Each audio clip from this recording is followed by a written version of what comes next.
Assalamualaikum warahmatullahi wabarakatuh. Selamat pagi pemirsa Batu TV dimanapun Anda berada dan juga dengan selamat pagi untuk hadirin yang ada di sini. Semangat pagi! Malang Makmur, luar biasa. Tepuk tangannya boleh dong, tepuk tangan untuk mengawali kita pada pagi hari agar lebih semangat lagi ya. Baik pemirsa Batu TV, kita seperti biasa berada di program acara spesial tentunya di Top Show Gempur Rokok Ilegal dan kita akan mendengar bersama-sama ya bagaimana semangat pagi hari ini Gempur Rokok Ilegal. Baik, luar biasa. Tentunya tema kita pada pagi hari ini ialah penegakan hukum gempur rokok ilegal ya. Tentunya kita juga ucapkan terima kasih dan juga selamat datang kepada Sekda Kabupaten Malang yang dalam hal ini diwakili oleh Asisten Administrasi Umum ada Dr. Wahyu Kurniati SS MSI. Assalamualaikum Ibu. Selamat pagi. Sepertinya berbeda ya Bu ya, tampilannya ya. Baik, dan juga saya juga bersama dengan Bea Cukai Malang yang dalam hal ini bersama dengan Bapak Beni Setiawan SE selaku pemeriksa Bea Cukai ahli pertama. Assalamualaikum. Sehat ya? Saya juga bersama dengan Kejari Kabupaten Malang, pemirsa bersama dengan Bapak Bima Haryo HSH selaku Kasubsi A Bidang Intelijensi Kejari Kabupaten Malang. Selamat pagi. Selamat pagi. Luar biasa ya.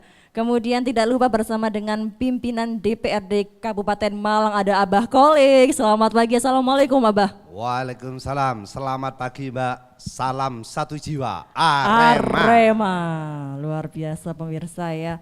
Ya pemirsa, pada pagi hari ini tentunya kita akan membawakan sebuah tema yang sangat luar biasa, yakni adalah penegakan hukum gempur rokok ilegal. Saya lagi-lagi rindu bersama dengan Ibu Wahyu. Saya langsung Ibu Wahyu aja ya, boleh ya Bu ya? Baik, Ibu Wahyu, tema kita itu adalah penegakan hukum gempur rokok ilegal ya Bu ya. Sebetulnya hampir sama seperti tema di beberapa waktu yang lalu Ibu. Namun yang ingin saya tanyakan di sini Ibu ini tentang di tahun berapa sih Bu? Di tahun 2025 ini kan ada sebuah program ini Bu yang tentunya mendukung pelaksanaan bidang penegakan hukum untuk kegiatan DBHJHT beserta jumlah anggarannya. Nah ini seperti apa ini Ibu? Monggo. Oke, terima kasih Mbak. Izin menyapa ini Abah Kolik, Wakil Ketua DPRD Kabupaten Malang, kemudian Mas Beni dari Bea Cukai Malang, kemudian Mas Bima dari Kejaksaan Negeri Kabupaten Malang. Jadi terkait dengan program penegakan hukum ini Kabupaten Malang untuk tahun 2025 ini kami mendapatkan anggaran sebesar 5 miliar. Jadi kalau secara keseluruhan kan anggaran cukai ini 158 miliar ya, 158 miliar untuk tahun 2025. Tapi untuk penegakan hukum ini alokasinya adalah sebesar 5 miliar dan ada 3 program. Yang pertama program pembinaan industri, ini pengampunya adalah Disperindak. Kemudian yang kedua ini adalah program sosialisasi ketentuan di bidang cukai. Ini pengampunya adalah Diskominfo seperti saat ini ya. Ini adalah masuk di bidang sosialisasi. Ada sosialisasi tatap muka dan sosialisasi melalui media. Nah, salah satunya adalah yang kita laksanakan pada pagi hari ini talk show di media televisi. Kemudian yang program ketiga ini adalah program pemberantasan barang kena cukai ilegal. Jadi ini kalau di level Pemkab ini adalah pengampunya, ini di Pol PP yang bekerja sama dengan sektor terkait. Itu Mbak. Baik, terima kasih atas penjelasannya yang sangat luar biasa. Ibu Wahyu semakin menambah semangat teman-teman yang ada di sini. Saya ingin mendengar lagi suaranya, gempur rokok ilegal. Baik, lagi-lagi saya ingin menuju kemana ya? Baik, saya ingin menuju ke Bea Cukai, ke Bapak Beni ya. Pak Beni, halo. Kurang keras ya. Halo ya. Baik Halo, Pak hai. Beni, saya ingin bertanya ke Pak Beni langsung ya. Baik Pak Beni, untuk pemanfaatan DPHJHT tahun 2025 ini Pak Beni. Nah, apakah ada pedoman dari pemerintah pusat ini atau diserahkan secara otonomi kepada masing-masing daerah terkait penentuan alokasi anggaran bidang penegakan hukum? Ini seperti apa Pak Beni? Silakan. Baik Mbak, terima kasih. Jadi memang benar pemanfaatan DPH-JHT atau dana bagi hasil cukai hasil tembakau itu memang ada pedoman dari pemerintah pusat, yaitu Peraturan Menteri Keuangan nomor 72 tahun 2024.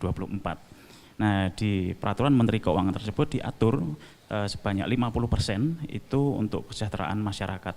Salah satunya seperti yang Ibu Asisten Perekonomian tadi sampaikan untuk peningkatan industri, Ibu.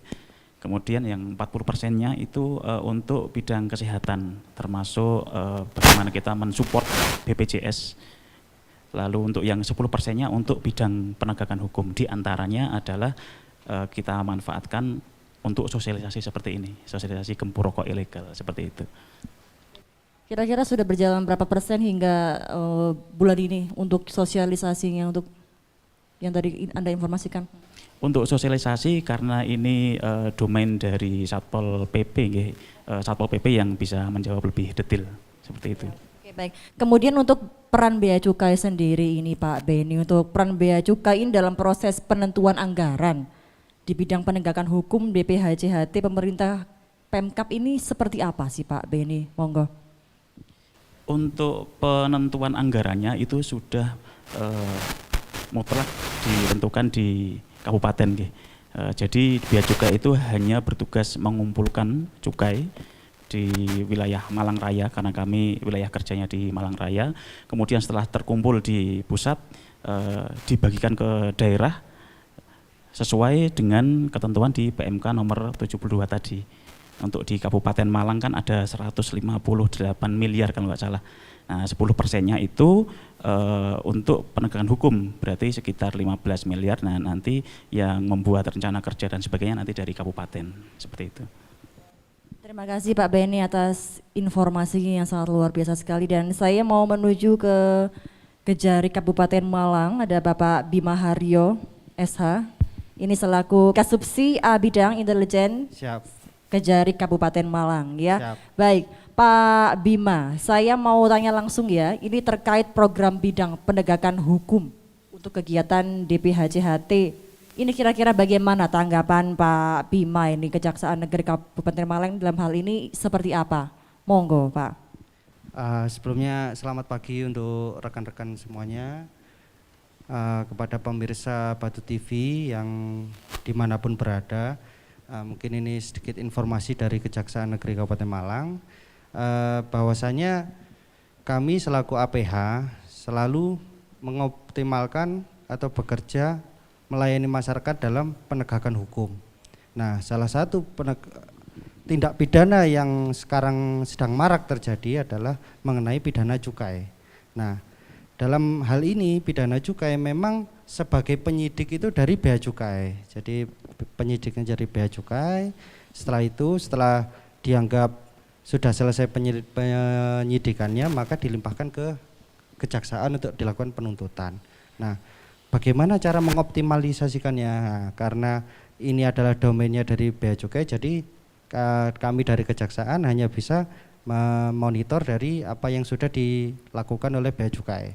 Nah, akan tetapi untuk menambah wawasan masyarakat, kita dari Kejaksaan Negeri Kabupaten Malang juga sering mengadakan sosialisasi, Mbak. Kadang melalui podcast, kami juga ada podcast, Mbak, kebetulan podcast TV di YouTube, dan juga melalui program Jaksa Penyapa di Radio Kanjuruhan, kami juga sering melakukan sosialisasi mengenai tindak pidana cukai. Karena memang secara faktanya di Kabupaten Malang ini sangat banyak industri rokok, maka dari itu masyarakat harus memahami benar-benar, jangan sampai rokok ini kan tujuan utamanya ditentukan cukai itu kan adalah pungutan dari negara untuk membatasi, Mbak, sebenarnya barang-barang yang memiliki dampak yang buruk bagi manusia ataupun lingkungan, makanya diberlakukan cukai ini. Nah, supaya agar masyarakat itu bisa mengerti bahwasannya kenapa kok sekarang ini rokok ini terus naik gitu. Saya juga perokok sebenarnya Pak ya. Jujur saya juga perokok, tapi dari waktu ke waktu itu naik terus. Nah ini bukan berarti pemerintah itu mencekik masyarakat, tidak, justru malah membatasi agar masyarakat itu bisa memilih atau mengurangi lah, setidaknya mengurangi. Saya pun sendiri juga sebagai perokok mengurangi jumlah asupan rokok yang saya konsumsi seperti itu. Kait dengan adanya cukai yang semakin tahun semakin naik, mengalami kenaikan, itu kira-kira apa yang menjadi faktor penyebabnya Pak Beni? Mungkin bisa saya jawab bahwa memang kultur merokok di Indonesia ini memang sangat tinggi. Jadi bahkan sebelum ada Republik Indonesia pun di masyarakat juga sudah beredar rokok. Jadi kita menggunakan cukai ini sebagai instrumen reguleran dan instrumen budgeter. Jadi budgeter itu memang untuk penerimaan negara, karena fungsi pokok dari biaya cukai salah satunya adalah revenue collector ya. Dan yang satu adalah reguleran tadi, mengatur. Jadi tidak kita membebaskan, tapi kita mengatur peredarannya. Benar yang disampaikan Pak Bima dari Kejari tadi, sebagai instrumen pembatasan. Tidak semata-mata penerimaan negara, tapi juga bagaimana kita membatasi agar suatu saat mungkin ketika ada potensi penerimaan yang lain selain dari rokok, mungkin kita sedikit demi sedikit akan mengurangi ketergantungan terhadap penerimaan rokok. Jadi memang seperti itu kita fungsi dari pemerintah ini. Terima kasih Pak Beni atas informasinya. Baik, saya ingin menuju ke Abah Kolik. Baik. Abah Kolik, semangat pagi ya. Ya, siap. Baik, Abah Kolik. Kemudian saya ingin bertanya tentang adanya kolaborasi ini Abah Kolik. Nah, ini kira-kira bagaimana Abah tentang kolaborasi DPRD Kabupaten Malang ini dengan pemerintah Kabupaten Malang dalam hal mendukung program kegiatan penegakan hukum DPHJHT ini? Seperti apa ini Abah? Terima kasih Mbak. Selamat pagi juga untuk Bu Wahyu, Mas Beni dan Mas Bima. DPRD Kabupaten Malang pada prinsipnya sangat mendukung program pemberantasan rokok ilegal. Karena terus terang ini pengaruhnya juga sangat besar terhadap penerimaan pajak cukai yang akan diterima oleh pemerintah. Di samping itu, maraknya rokok ilegal juga akan berpengaruh pada industri rokok yang legal. Maka dari itu DPRD setiap program yang dijalankan oleh pemerintah daerah terkait dengan pemberantasan rokok ilegal kami sangat mendukung penuh. Kami juga bersinergi dengan Bea Cukai, dengan aparat penegak hukum, menginformasikan atau menyarankan kami bersama-sama untuk selalu sidak ke pasar-pasar untuk tempat-tempat yang diperkirakan menjual rokok ilegal. Harapannya apa? Harapannya di samping sidak juga sosialisasi kepada masyarakat, karena kami tugasnya kan sebagai wakil rakyat sering turun ke bawah. Yang terpenting lagi pengertian kepada masyarakat bahwasanya mengkonsumsi atau menjual rokok ilegal itu sebenarnya melanggar aturan. Itu yang penting, karena bagaimanapun juga kami dari DPRD, dari pemerintah Kabupaten Malang, Bea Cukai maupun aparat penegak hukum bekerja maksimal pun hasilnya tidak akan maksimal kalau tidak didukung oleh masyarakat luas. Gitu Mbak. Luar biasa. Berarti kalau ingin hasilnya lebih maksimal, bagaimana ini cara memberi pengertian kepada masyarakat ini Abah agar bisa menghasilkan sesuatu yang maksimal begitu Abah? Gimana sih caranya Abah? Ya menurut saya gini, karena dana DPHJHT ini juga cukup besar yang digelontorkan di pemerintah Kabupaten Malang. Tadi disampaikan hampir 150 miliar, itu tidak kecil. Maka pertama yang harus kita programkan yaitu edukasi kepada masyarakat. Itu harus lebih intens lagi, edukasi kepada masyarakat bahwa pentingnya kita mematuhi aturan, bahwa merokok pun kita harus membeli yang legal, karena terus terang seketat apapun kita melakukan pengawasan, kalau konsumennya tetap ingin membeli rokok ilegal itu akan sulit karena pasar Pak ya, pasar karena pasarnya tinggi, akhirnya berbagai cara dilakukan oleh produsen untuk menjual rokok ilegal. Untuk itu ya kami terus mengevaluasi kegiatan dari pemerintah daerah, terutama UPD terkait, bahwa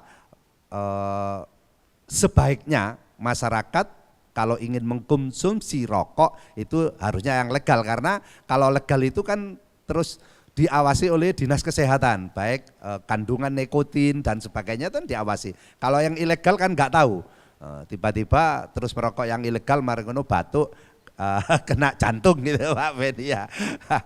Itu mungkin yang perlu kita garis bawahi, dan kita perlu bersama-sama, ini memang semua stakeholder harus bersama-sama kalau ingin memberantas rokok ilegal ini. Terima kasih. Terima kasih kembali Abah Koli atas penjelasannya yang sangat luar biasa ya. Baik, saya ingin menuju ke Ibu Wahyu. Rindu lagi saya Ibu. Ya, siap.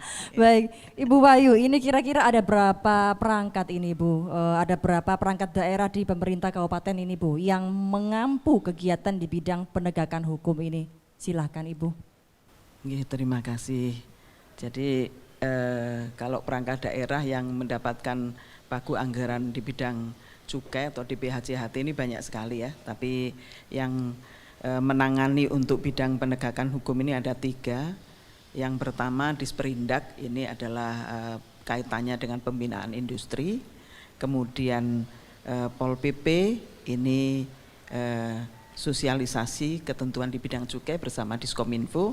Kemudian yang program pemberantasan barang kena cukai juga di Pol PP. Jadi ada 3 perangkat daerah itu.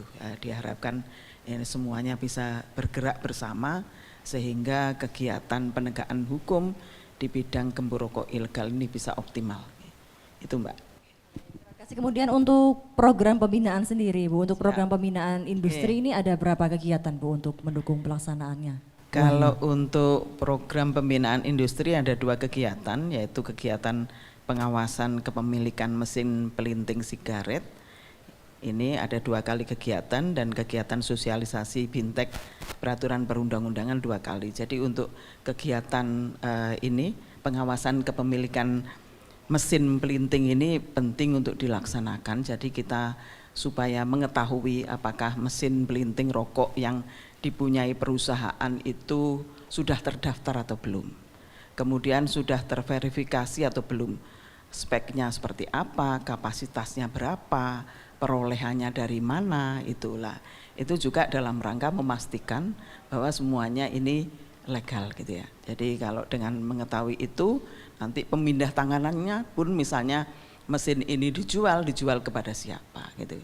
Nah, kemudian untuk sosialisasi ini bintek peraturan perundang-undangan terhadap kalangan industri juga dilakukan supaya mereka memahami betul manakala mereka melakukan kegiatan rokok ilegal. Artinya apakah itu pabrik rokok ilegal, menjual rokok ilegal gitu ya, sehingga ini bisa diketahui dengan baik. Itu Mbak. Ibu Wahyu, jika mesin pelinting ini tidak terdaftar, maka apa yang akan terjadi? Seperti itu. Ya, kalau tidak terdaftar berarti ini kan praktek rokok ilegal ya. Kalau praktek rokok ilegal, uangnya tidak masuk, tidak ada pita cukai yang kita tarik. Berarti uangnya tidak masuk ke negara. Kalau uangnya tidak masuk ke negara, berarti masyarakat dirugikan karena tidak mendapatkan program pembangunan yang bersumber dari cukai. Jadi mungkin perlu saya sampaikan kepada pemirsa Batu TV ya. Jadi ketika kita membeli rokok legal, artinya kita tarik cukai dari rokok tersebut, maka negara mendapatkan pendapatan dari pita rokok tersebut yang nilainya tidak kecil, tadi sudah disampaikan Mas Beni. Di Kabupaten Malang seperti contoh, ini bisa tahun 2024 kami mendapatkan 98 miliar.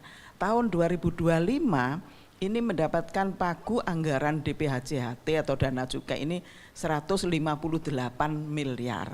Lah kalau ini tidak dilakukan penegakan terhadap kegiatan penegakan hukum ini, artinya uang itu bisa hilang. Lah kalau uang itu hilang, masyarakat ini kehilangan haknya untuk mendapatkan program-program pembangunan yang bersumber dari dana cukai. Nah, uangnya kemana? Ya pasti larinya ke pemilik pabrik rokok ilegal itu tadi, lo kan eman, iya kan? Sehingga masyarakat ini kita himbau betul untuk membeli rokok legal. Gitu. Baik, terima kasih Ibu Wahyu atas penjelasannya. Ini mau ada yang lewat dulu Bapak Ibu sekalian, ditahan dulu ya, sabar dulu. Tetap dalam program acara Top Show Gempur Rokok Ilegal. Gempur Rokok Ilegal. Gempur, gempur, gempur. Stop rokok ilegal. Apa itu rokok ilegal? Rokok pita cukai palsu. Rokok pita cukai berbeda. Rokok pita cukai bekas. Rokok polos atau tanpa pita cukai. Bagi pelanggar akan dikenakan sanksi pidana berdasarkan Undang-Undang Nomor 39 Tahun 2007. Laporkan peredaran rokok ilegal ke kantor Bea Cukai Malang atau hubungi kami di nomor 08113 777 876.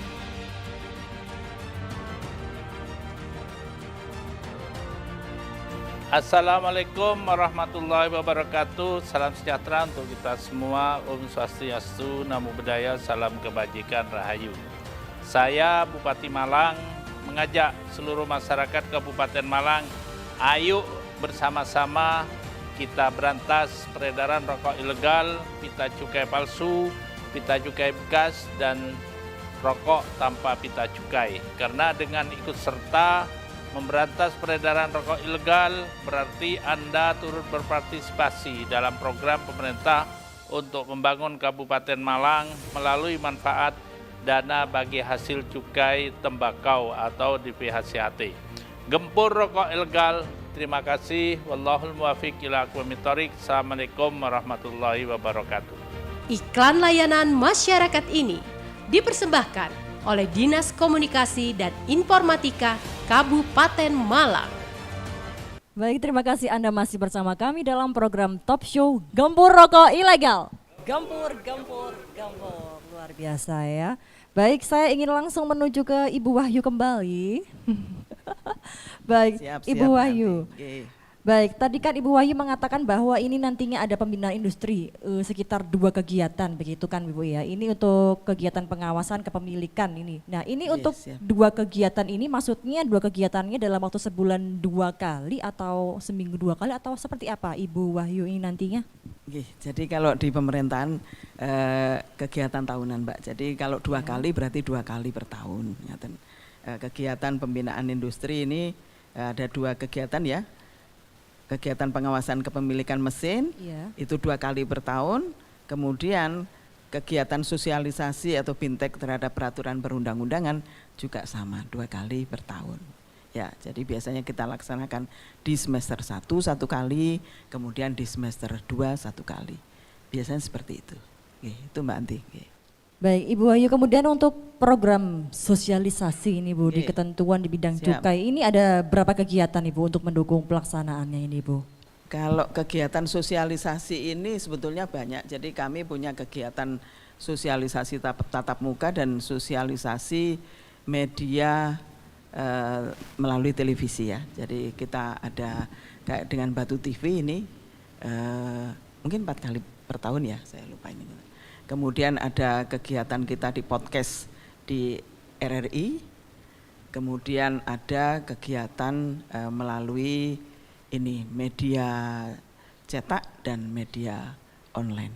Jadi kalau kegiatan sosialisasi jumlahnya banyak kali Mbak, ya lumayan banyak untuk kegiatan sosialisasi. Sampai tak terhitung begitu ya Bu? Sampai tak terhitung supaya itu tadi masyarakat paham betul. Kalau masyarakat sudah paham pemasukan negara dari cukai tinggi yang bisa dibagikan terhadap pembangunan juga tinggi. Jadi harapannya seperti itu.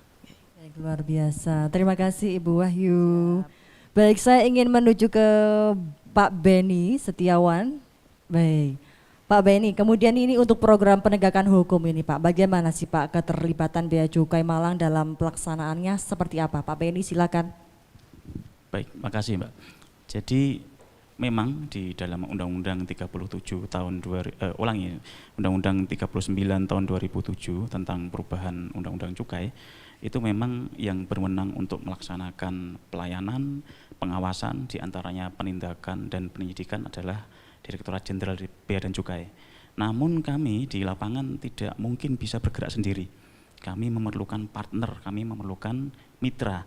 Nah, mitra-mitra diantaranya adalah seperti Polri, TNI, dan Kejaksaan dalam hal penegakan hukum secara formil.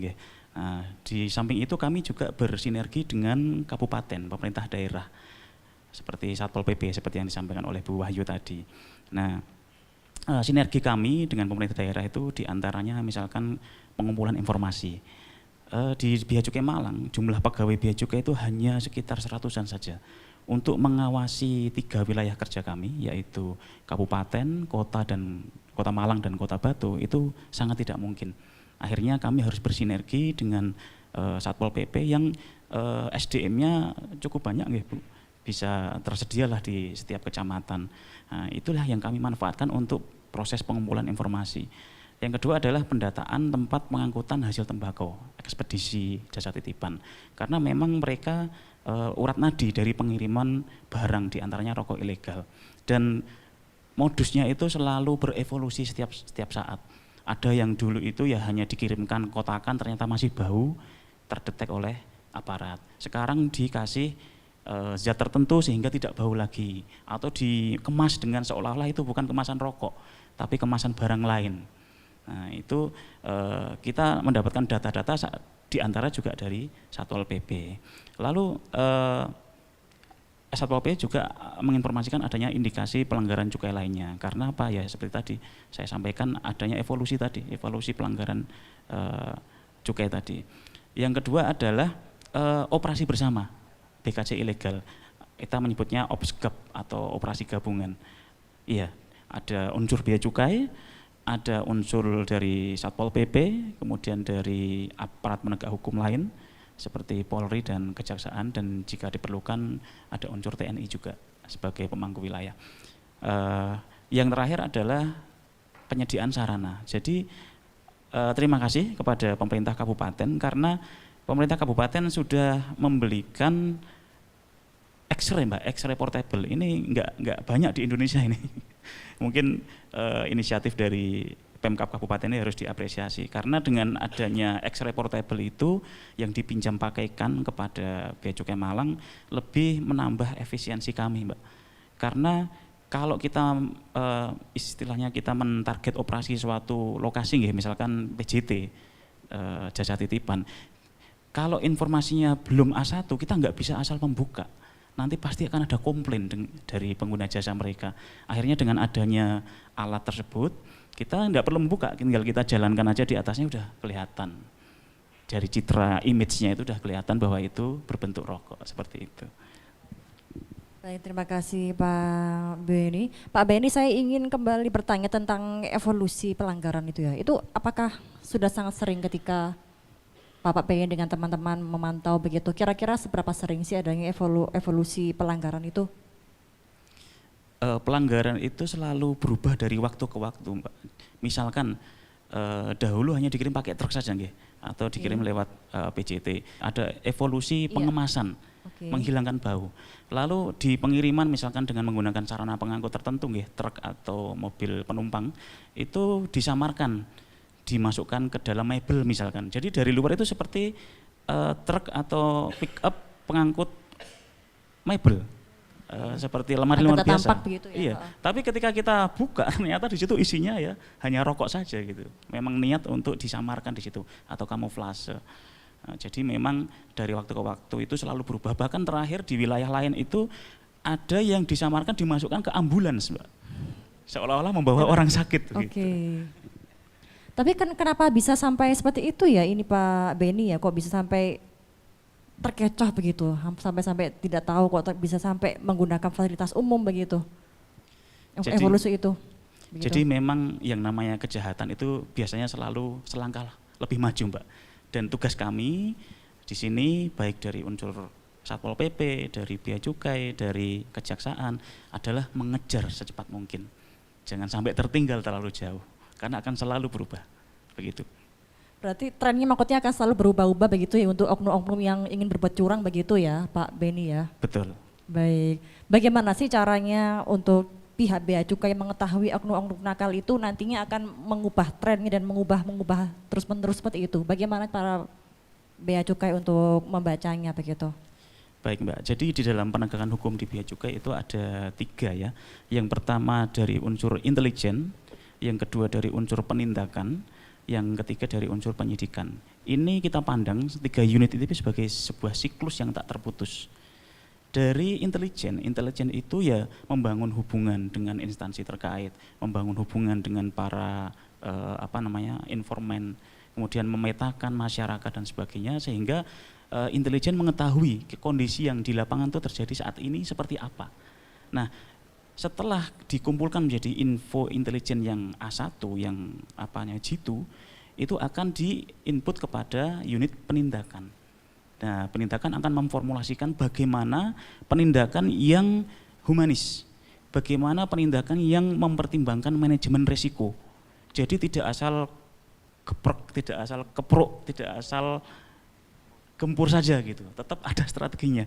Jangan sampai kita ingin melindungi masyarakat, tapi dalam penindakan kita justru berhadapan-hadapan dengan masyarakat. Seperti itu. Nah, nanti begitu sudah ditindak, masuk ke unit penyidikan. Dan kalau sudah unit penyidikan, nanti akan ada jalan keluarnya apakah membayar sanksi administrasi atau memang harus dilakukan penyidikan. Dan kalau memang dilakukan penyidikan, nanti kami berkoordinasi dengan Kejaksaan, dengan instansinya Pak Bimo. Nah, dari penyidikan itulah nanti kita akan mengumpulkan nih, apa sih ini tren pelanggaran selama beberapa rentang waktu terakhir, baru masuk lagi ke intelijen, seperti itu. Berarti kalau ingin menuju betul-betul A1 itu prosesnya memakan waktu cukup panjang ya Pak Beni ya? Keren sekali lah, ini Mbak pembawa acaranya keponya itu tingkat tinggi nih. Jadi ya memang tugasnya intelijen itu ya tidak ada jam 7 sampai jam setengah 8 sampai jam 5 sore, enggak ada. Padanya itu 8 kali 24 jam itu. Tambah 1 Mbak itu, 7 kali 24 jam itu kurang ya, 8 kali 24 jam. Terima kasih Pak Beni atas penjelasannya ya. Baik, saya ingin menuju ke Kejari ya, saya ingin menuju ke Pak Bima. Nah, Pak Bima kemudian bagaimana sih caranya untuk Pak Bima selaku Kejari dengan berkolaborasi dengan Bea Cukai melihat adanya tren-tren yang akan terjadi ke depannya seperti apa untuk tren-tren kejahatan terutama di bidang rokok ilegal itu seperti apa kolaborasinya begitu? Ya, terima kasih pertanyaannya Pak. Dalam artian gini, penegakan hukum itu kan berkelanjutan ya Pak ya. Maksudnya banyak instansi di awal seperti misalkan kita gampang-gampangnya seperti tindak pidana pencurian. Itu kan mulai dari penyidikan dari kepolisian, dari kejaksaan lalu di hakim terakhir yang memutus dan memeriksa perkara ini. Nah, dalam hal cukai itu sama juga. Jadi kolaborasi kami bersama dengan Bea Cukai terutama itu tidak boleh terputus. Kami di Kejaksaan Negeri juga ada seksi intelijen, ada seksi tindak pidana khusus. Untuk misalkan dari Bea Cukai sudah meningkatkan status perkara itu menjadi penyidikan, sudah ditetapkan tersangka, maka dilimpahkan ke Kejaksaan, itu nanti yang menangani seksi tindak pidana khusus yang menangani perkara tersebut sampai dilakukan persidangan di pengadilan sampai eksekusi. Nah, tapi kami juga ada peran intelijen di situ di bidang saya. Nah, kami juga sesuai dengan Undang-Undang Intelijen Negara, kami juga bisa menghimpun informasi-informasi mengenai penegakan hukum. Jadi bila mana kita mengetahui tentang suatu indikasi atau tindak pidana, maka kita bisa menginformasikan kepada penyidik Bea Cukai, penyidik kepolisian dan instansi lainnya. Jadi kolaborasi kita bersama Bea Cukai itu selama ini cukup solid ya Pak ya. Cukup solid, jadi kami sering melakukan kegiatan bersama karena memang kekompakan ini dibutuhkan agar tindak pidana cukai ini semakin bisa digempur. Nah, mungkin saya sedikit informasi juga buat semuanya yang hadir, yang menyaksikan ini, bahwasanya tindak pidana cukai itu terbagi dalam 3 kategori. Sebenarnya banyak dalam Undang-Undang 39 tahun 2007 itu tentang cukai, tindak pidana cukai itu banyak macamnya. Namun bisa ditarik 3 garis besar. Yang pertama adalah produksi, yang kedua penyelundupan, dan yang ketiga adalah pemalsuan. Nah, yang sering terjadi ini, yang paling banyak itu yang pertama adalah jadi dari produksi itu, dari pembuatan pabrik itu sudah harusnya izin dulu ke Bea Cukai. Nah, ini yang paling sering terjadi di masyarakat kita, mau mendirikan pabrik, mau mencari uang dari rokok tapi tidak izin dulu atau tidak mengurus cukainya. Nah, ini akan merembet kepada penyelundupannya, pengiriman barangnya. Terus juga kadang ada yang rokoknya ini sudah diproduksi, sudah dijual tapi cukainya palsu, yaitu pemalsuan. Gitu Mbak. Pak Bima, lalu tadi kan Anda mengatakan ini ada tiga ya, produksi, penyelundupan dan juga pemalsuan. Nah, jika produksi ini kan dia harus izin terlebih dahulu ke bagian Bea Cukai begitu. Namun kenapa yang terjadi selama ini kita melihat banyak sekali para oknum-oknum nakal ini dia berhasil sampai memproduksi begitu, akhir memalsukan. Nah, itu tuh seperti apa? Ya karena memang ya seperti yang dikatakan Pak Beni tadi, memang kejahatan itu lebih cepat jalannya daripada APH. Tapi kita kan selalu berusaha mengejar. Nah, karena Indonesia ini, jangan Indonesia, Malang Raya aja sangat luas. Kadang orang-orang ini membuat pabriknya itu secara terselubung, jadi tidak terang-terangan seperti itu Mbak. Jadi kalau enggak ada informasi yang beredar, maka kita juga tidak tahu mengenai hal tersebut. Maka dari itu kita sebagai APH harus berkoordinasi menghimpun informasi sebanyak-banyaknya dari berbagai instansi, karena tidak bisa mengandalkan satu instansi aja. Kalau ngandalin Pak Beni, wah repot nanti Mbak. Harus ada koordinasi dari Pol PP, Kejaksaan, TNI, Polri, bahkan masyarakat. Kalau masyarakat tahu mengenai jenis atau indikasi pelanggaran tindak pidana cukai, maka harap segera menginformasikan ke kami. Kami akan sangat terbantu karena partisipasi masyarakat sangat-sangat dibutuhkan oleh APH untuk menegakkan hukum secara berkeadilan. Mungkin gitu. Jika masyarakat menemukan bagaimana cara mereka berpartisipasi untuk menginformasikan ke Kejari, melalui apa? Diinformasikan ya. Bukan hanya Kejari ya Pak. Oke, dengan pihak lain. Terserah masyarakat yang nggak repot gimana. Misalkan rumahnya dekat kantor Bea Cukai, ya ke Bea Cukai. Rumahnya dekat Kejari, monggo ke Seksi Intelijen Kejaksaan Negeri Kabupaten Malang di Kepanjen. Rumahnya dekat sama Polsek, ya laporan ke Polsek. Nanti insya Allah pasti nanti disalurkan kepada pimpinan atau diarahkan. Jadi jangan khawatir, masyarakat yang mempunyai informasi diinfokan kami. Jadi mungkin melalui sosial media juga bisa Pak ya. Di kami juga ada, di Instagram kami ada, YouTube ada. Monggo silahkan kalau masyarakat ada yang mengetahui tentang tindak pidana cukai, informasikan kepada kami. Terima kasih Pak Bima. Dan juga Bapak Ibu sekalian, ini mau ada yang lewat terlebih dahulu. Baik, kita dalam program acara Top Show Gempur Rokok Ilegal. Kita ulangi ya, Gempur Rokok Ilegal. Gempur, gempur, gempur. Usai jeda. Stop rokok ilegal. Apa itu rokok ilegal? Rokok pita cukai palsu. Rokok pita cukai berbeda. Rokok pita cukai bekas. Rokok polos atau tanpa pita cukai. Bagi pelanggar akan dikenakan sanksi pidana berdasarkan Undang-Undang Nomor 39 Tahun 2007. Laporkan peredaran rokok ilegal ke kantor Bea Cukai Malang atau hubungi kami di nomor 08113 777 876.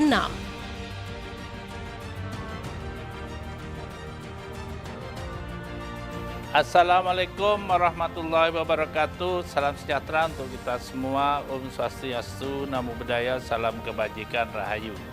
Saya Bupati Malang mengajak seluruh masyarakat Kabupaten Malang, ayo bersama-sama kita berantas peredaran rokok ilegal, pita cukai palsu, pita cukai bekas, dan rokok tanpa pita cukai. Karena dengan ikut serta memberantas peredaran rokok ilegal berarti Anda turut berpartisipasi dalam program pemerintah untuk membangun Kabupaten Malang melalui manfaat dana bagi hasil cukai tembakau atau DPHCHT. Gempur rokok ilegal. Terima kasih. Wallahul muwaffiq ila aqwamit thoriq. Assalamualaikum warahmatullahi wabarakatuh. Iklan layanan masyarakat ini dipersembahkan oleh Dinas Komunikasi dan Informatika Kabupaten Malang. Baik, kembali Anda bersama kami dalam program Gempur Rokok Ilegal. Luar biasa ya. Baik, saya ingin menuju langsung ke Abah Kolik. Ya Mbak. Baik, Abah Kolik. Kemudian kita berbicara tentang fungsi ya sekarang ya Abah Kolik ya. Ini bagaimana Abah fungsi pengawasan DPRD Kabupaten Malang terhadap penyusunan anggaran perangkat daerah khususnya di bidang DPHCHT ini seperti apa Abah? Silakan. Terima kasih Mbak Anti. Kami sesuai dengan tupoksi kami itu memang berkepentingan untuk mengawasi perangkat daerah terkait dengan penggunaan anggaran. Apalagi dana bagi hasil cukai, hasil tembakau ini kan sangat besar menurut kami, itu hampir 150 miliar. Maka kami dalam penyusunan itu memang sesuai dengan aturan yang terbaru ini detail, memang sangat detail sekali. Awalnya kami kan harus memproses KUA PPAS, program prioritas. Setelah program prioritas kita sahkan, baru rancangan anggaran pendapatan belanja. Nah, di rancangan anggaran pendapatan belanja ini seluruh UPD yang menerima dana DPHCHT itu akan punya program serta pengeluaran dari pendapatan dana juga programnya itu detail disampaikan di situ. Maka kami di Badan Anggaran yang membahas dengan TABD itu akan meneliti program-program dari UPD-UPD terkait tadi yang sudah disampaikan oleh Bu Wahyu, itu dari Kominfo, Dinas Tenaga Kerja, Dinas Pertanian. Dinas Pertanian juga cukup besar meskipun kapasitasnya bukan untuk pengawasan, tapi Dinas Pertanian itu untuk memperdayakan petani tembakau, itu dananya juga cukup besar. Juga di Dinas Sosial serta Kesehatan. Di kesehatan juga cukup besar Bu Ayu, juga bisa untuk membangun gedung kesehatan, juga alat-alat kesehatan. Itu yang terus kami perhatikan penggunaan anggaran sebesar itu untuk apa saja. Di samping itu setelah RAPBD baru kita sahkan di APBD. Nah, pelaksanaannya kita selalu evaluasi Mbak Anti, kita selalu evaluasi penggunaan anggaran itu manfaatnya seberapa besar untuk masyarakat. Kalau memang kemanfaatannya berkurang, maka kita selalu berkoordinasi dengan pemerintah Kabupaten Malang, yaitu melalui UPD-UPD terkait, agar program selanjutnya sekiranya dapat jauh lebih manfaat daripada tahun-tahun sebelumnya. Karena apa? Karena apabila dana bagi hasil cukai, hasil tembakau ini sangat bermanfaat terhadap masyarakat, itu ada bagian untuk juga mengurangi rokok ilegal juga. Oh, ternyata dana DPHCHT ini kok sangat bermanfaat. Oh, aku saiki tak ngerokok sing legal ae kan gitu ya. Karena apa? Karena itu kan kalau yang dana itu kan sumbangan dari rokok-rokok yang ada pita cukainya. Itu bagian dari kami untuk sosialisasi ke bawah bahwa dana-dana yang diterima oleh pemerintah daerah itu sangat bermanfaat untuk masyarakat. Itu Mbak Anti.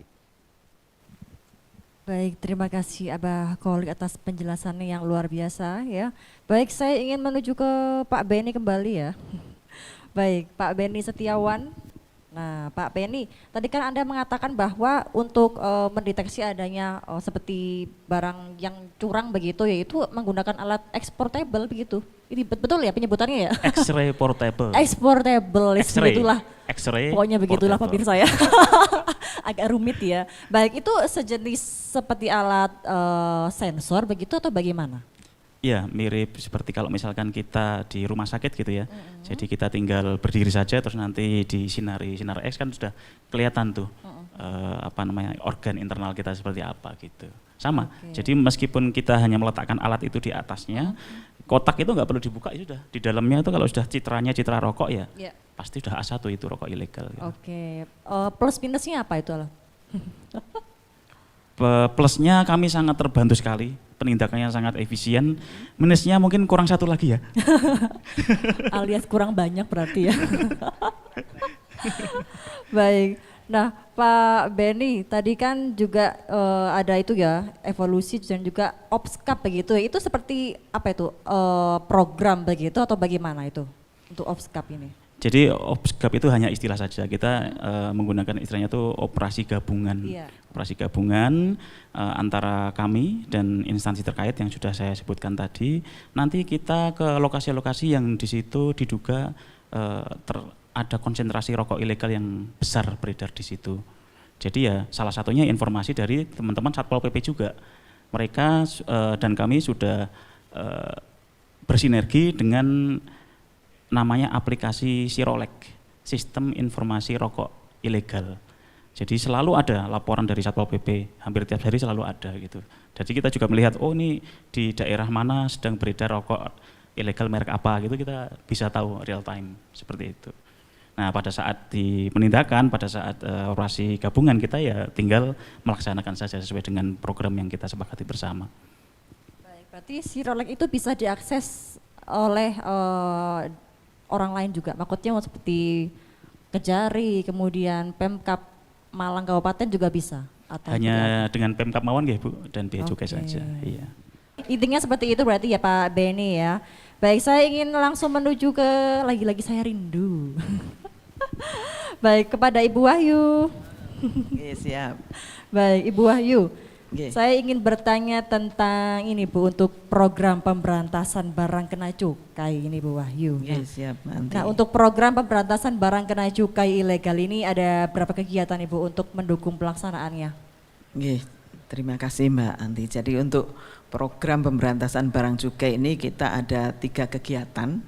Kegiatan yang pertama adalah kegiatan pengumpulan informasi peredaran barang kena cukai ilegal.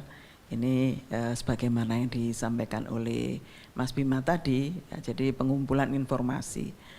Utamanya adalah dari masyarakat tentunya. Jadi masyarakat ini sebetulnya paling tahu keberadaan barang kena cukai ilegal itu tadi.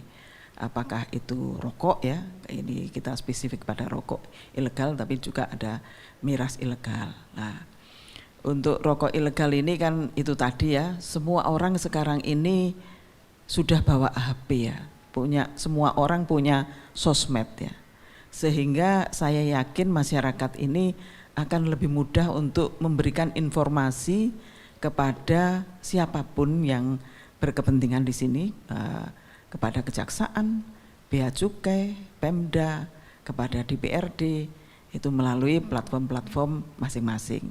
Jadi saya kira tidak perlu datang misalnya secara fisik ya, lapor ke kantor polisi, kantor kejaksaan, ke kantor Bea Cukai, ya cukup difoto, kemudian di-share ke sosmednya kejaksaan, kemudian ke Bea Cukai dan Pemda.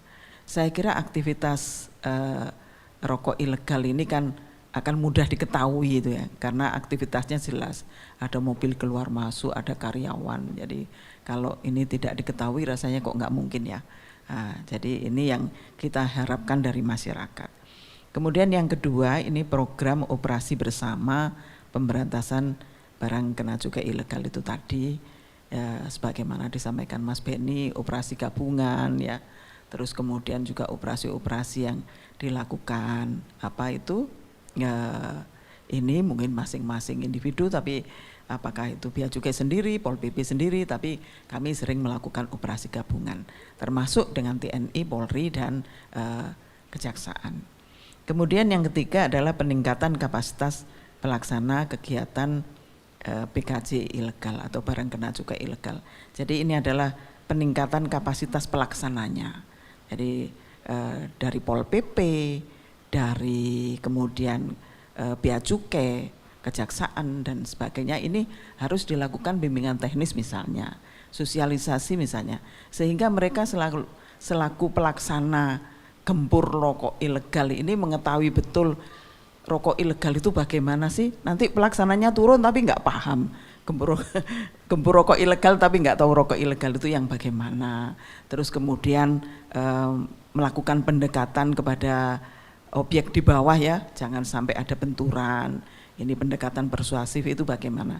Sehingga ini perlu kita lakukan pembinaan terhadap pelaksananya itu tadi. Jadi 3 program itu Mbak Anti. Oke. Itu saya kira. Baik Bu Wahyu, ke depannya ini nanti seperti apa? Mungkin ada rencana-rencana kembali program kelanjutan begitu, seperti apa ini Bu Wahyu? Tentang rokok ilegal utamanya. Siap, kalau program lanjutan pasti ya, jadi pasti kita laksanakan, artinya program-program ini setiap tahun itu harus tetap ada. Selama rokok ilegal masih beredar, maka kegiatan gempur rokok ilegal harus tetap dilaksanakan dengan program-program yang sudah disusun, dan menu-menu program ini sudah diatur sebagaimana diatur dalam PMK itu tadi. Oke, itu. Terima kasih Ibu Wahyu. Baik, saya ingin menuju ke Abah Kolik. Nah, baik, Ya, Abah Kolik mendengar adanya program-program yang nantinya telah direncanakan oleh Pemkab Malang ini, bagaimana tanggapan Abah Kolik ini melihatnya seperti apa? Saya pada prinsipnya sesuai dengan tupoksi DPRD itu semuanya mendukung, mensupport kegiatan yang dilakukan oleh pemerintah daerah, karena itu semua anggaran itu kan sudah disepakati bersama antara DPRD dengan pemerintah Kabupaten Malang. Kami hanya ingin mengawasi pelaksanaannya. Pelaksanaannya itu betul-betul dapat terlaksana dengan baik. Penggunaan anggaran harus transparan dan kredibel. Karena apa? Semua perencanaan itu kan baik, Mbak Anti ya. Waktu menyusun RKA, kepala-kepala UPD itu nyusunnya bagus semua. Otomatis kalau itu dilaksanakan dengan benar, itu otomatis hasilnya juga akan bagus. Maka dari itu kami di DPRD selalu melakukan kajian-kajian evaluasi terkait pelaksanaan di bawah pada saat pelaksanaan program-program yang dilakukan oleh OPD-OPD terkait. Kalau itu berjalan dengan baik, maka perlu ditingkatkan lagi. Kalau ada beberapa yang dianggap kurang baik, maka kami evaluasi untuk program tahun berikutnya itu perlu kajian-kajian lagi. Biasanya kami dari teman-teman komisi yang terkait dengan OPD-OPD pengguna anggaran DPHJT itu dengan rapat kerja bahwa program yang sudah berjalan A, B, C, D ini memang kurang maksimal. Maka dari itu perlu diprogram yang lain yang sekiranya dapat bermanfaat untuk masyarakat luas. Itu Mbak Anggi. Baik, terima kasih. Baik, Abah Kolik, ini nanti rencananya Abah Kolik dengan teman-teman komisi ini nantinya apakah ada rencana untuk mungkin langsung terjun ke lapangan untuk melihat langsung bagaimana sih ini faktanya yang terjadi di lapangan seperti itu tentang rokok ilegal utamanya? Ya, biasanya itu teman-teman dilakukan oleh komisi-komisi terkait. Oke. Misalnya kalau di Dinas Pertanian itu ya Komisi 4. Kalau terkait Satpol PP, pelaksanaan Satpol PP penindakan terhadap gempur rokok ilegal biasanya RDP-nya kan dengan Komisi 1. Nah, itu teman-teman biasanya ikut dalam RDP, dievaluasi apa saja yang telah dilaksanakan. Biasanya teman-teman sebagian ya juga ikut turun ke bawah. Tapi jangan lupa DPRD itu meskipun tidak ada kegiatan yang dilakukan oleh pemerintah Kabupaten Malang kan juga turun. Pertama mungkin di forum-forum reses itu juga turun, di forum-forum kegiatan dengan tim-tim di daerah juga turun.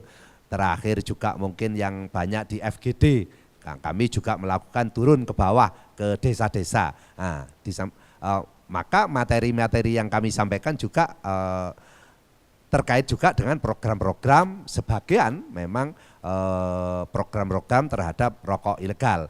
Tapi karena terus terang yang sekarang lagi viral kan terkait ketahanan pangan.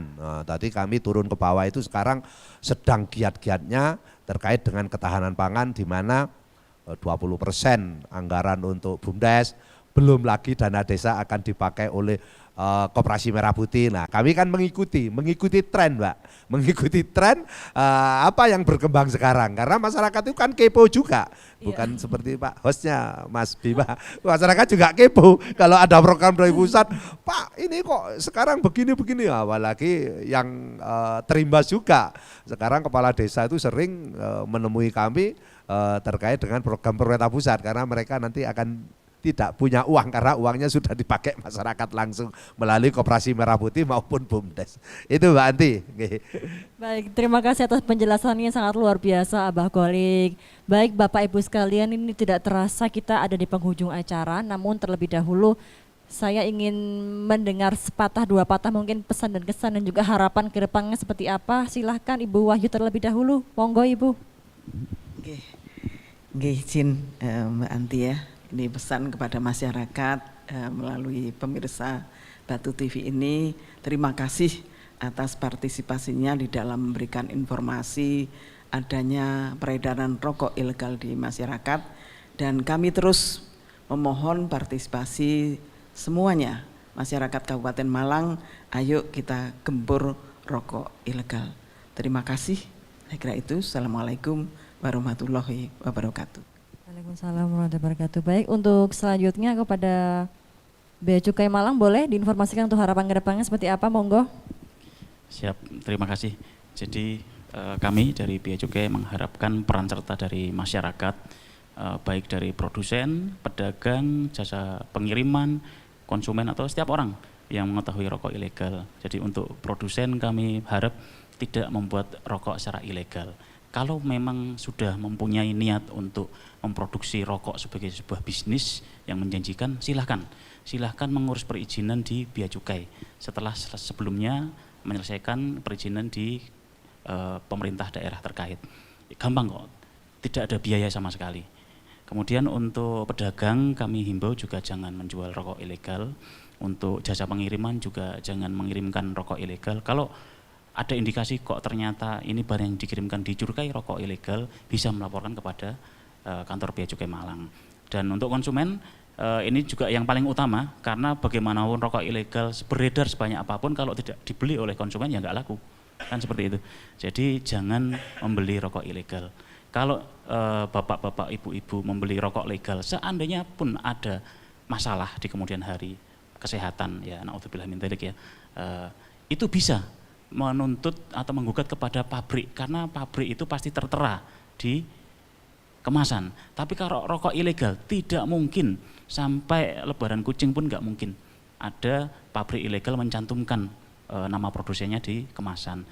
Nah, bagi setiap orang terakhir ya, yang mengetahui adanya rokok ilegal bisa menghubungi medsos dari Bea Cukai Malang atau lewat nomor WhatsApp. Saya izin nyontek ini kalau WhatsApp nggak hafal. Di 0811 3777 876. Kami siap menindaklanjuti dan kami siap menjaga kerahasiaan dari pelapor rokok ilegal. Terima kasih, mungkin itu Mbak. Terima kasih Pak Beni ya. Saya ulangi sekali lagi pemirsa, di nomornya 0811 3777 876. Betul Pak Beni ya? Baik, terima kasih, dan selanjutnya kepada Pak Bima, boleh diinformasikan harapan ke depannya seperti apa, monggo Pak Bima. Saya sedikit aja Mbak, yang jelas bagi masyarakat, bagi yang merokok, kalau yang nggak ngerokok jangan merokok. Bagi perokok, belilah produk yang legal, maka Indonesia akan sejahtera. Terima kasih. Luar biasa, terima kasih Pak Bima. Untuk terakhir Abah Kholik, silakan disampaikan harapan ke depannya Abah, silakan. Terima kasih Mbak Anti. Saya Kholik dari DPRD Kabupaten Malang kepada seluruh pemirsa Batu TV dimanapun berada, marilah kita hidup sehat. Dan dari Malang, salam satu Jawa, Arema. Luar biasa ya. Baik, saya ucapkan terima kasih kepada pemirsa Batu TV yang telah menyaksikan talk show Gempur Rokok Ilegal. Kita akan nantikan tema-tema spesial nantinya di beberapa pekan kemudian pemirsa. Dan saya Anti mohon pamit. Terima kasih Bapak Ibu sekalian. Kita yel-yel sekali lagi ya.